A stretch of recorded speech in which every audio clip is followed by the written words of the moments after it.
it is Zoe from Sugar Street Studios, the home of awesome cake art, where I share with you some of the cakes that I make, plus I share my tips and tricks along the way just to get the best out of your cakes. On today's show, we're going to be picking up on part 4 of our series on cake textures.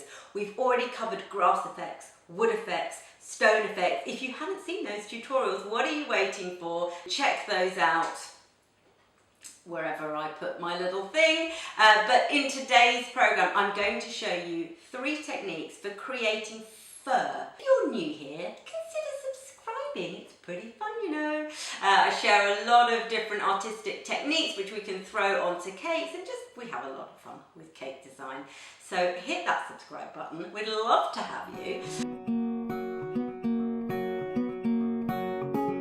So I'm going to share with you 3 tips, my 3 tips for creating fur. There are so many different types of fur out there.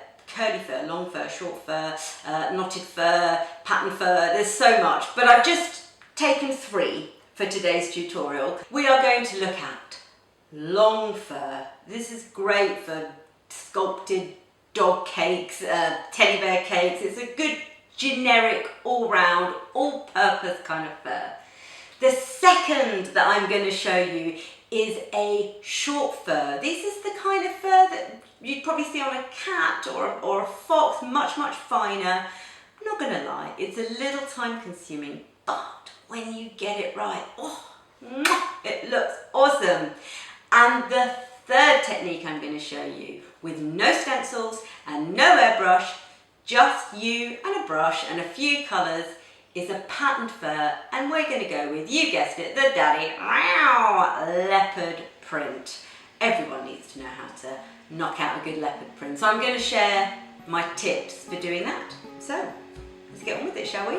So for our long fur, I am starting with a nice sort of teddy bear base brown colour, and you want to roll the paste relatively thickly because we're going to get in there with the detail. That is a scallop tool, and I am using that, which I'm twisting in my hands as I'm creating those long curved shapes. And the reason for that is because I want the paste to lift so that I add dimension to the texture. And all I'm doing is I'm going through the paste, keeping my waves of fur in the same direction. I'm now going in and I'm creating tiny little curls or flicks using the end of my scallop tool to dig and scoop up little bits of the paste to make it seem as though there's quite a lot of movement going in. Once you are happy and you have textured your paste, you want to go ahead and add some extra colour. So in here I have petal dusts, which I have watered down, not with water, but with vodka to create a very weak paint.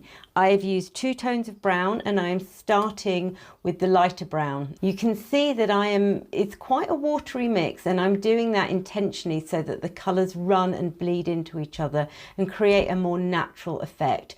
What I'm aiming to do is layer up the colour so that the deeper, darker, stronger colours go down in the depths of that textured fur to help create a relief, if you like, of colour. And you just want to build it up in that way until you are happy with it. And once it's dry, you'll get a really, really good effect. For my short fur, I'm starting with an ivory base colour. And we're going to dry dust over the top of this. So I'm using cream, ochre, tiny bit of terracotta, brown and black. Those are the colours that I am using, and what I want to do is I want to build up some very subtle stripes, some graduation of colour. I'm starting with the creamier, more caramelly tones, and you can see I'm mixing my dust, I'm not using them straight. And once I am happy with that, because I'm going to go for a sort of wolf type fur, I'm going to introduce some grey. So I'm just going to powder in a little bit of black with the cream here, and you'll see that I'm carrying on in the same direction, adding stripes. What I'm aiming for is that lovely gradation of colour that you get on fur, where you see the creamy base into grey, into brown, and that's what's going to add real interest underneath the texturing. If you're not sure, do yourself a favour and go and have a look at some images of fur online so you can see the colour and the pattern. And finally, I'm going in slightly darker with black and brown and just really making those colours pop. Using the fine end of a Dresden tool, now you begin to texture. Very short, sharp, slightly curved lines. This is a labour of love, ladies and gents, but it really is worth it. And where we've laid up that lovely colour underneath, you will begin to create a realism in the fur, and that will create a real interest.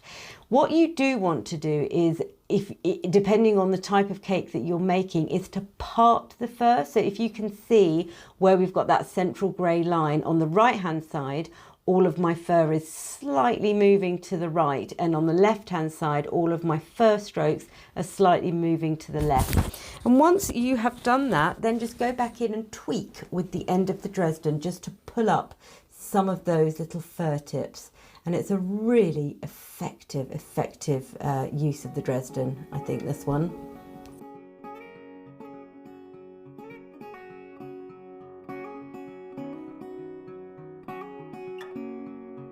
So leopard print, you want to start with an ivory base colour, and I'm using a clean, sterilised nail brush to create a little bit of texture. Now I have used a terracotta and ochre petal dust mixed together with some vodka to create a very weak paint wash. Now if you have a look at leopard print, you will see that it's not even. So you want to recreate that when you're colouring your paste. So you want to create some darker areas and some lighter areas. The darker area, imagine being like the back of your leopard. So that will concentrate in where the focal point is going to be. So for my little sample here, it's going to be in the middle. Now leave that to fully dry before you go in with the dusts. So I've used a mixture of brown dust, you can see the colours that I've used there, and I am just using that brush to rub in and go over the top. Now the reason that I've switched to a dry dust is because I want it to pick up the texturing that we did before. It's a sort of two-tone effect, and it just really helps bring it to life. Now for the spots. So I'm creating a paint again with my brown, ochre and terracotta have all been mixed in there, and you're creating big spots and little spots.